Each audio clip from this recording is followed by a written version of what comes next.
সফর সফর শহর শহর রোজানা রোজানা সময় কখন কোথায় দাঁড়ায় অজানা অজানা জীবনের প্রতি পাঠে একা একা চলি পথে আর চলে আসমানি রঙে ডুবে অনুরাগে অনুভবে খুঁজে পাই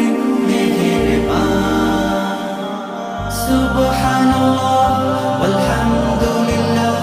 ওয়ালা ইলাহা ইল্লাল্লাহ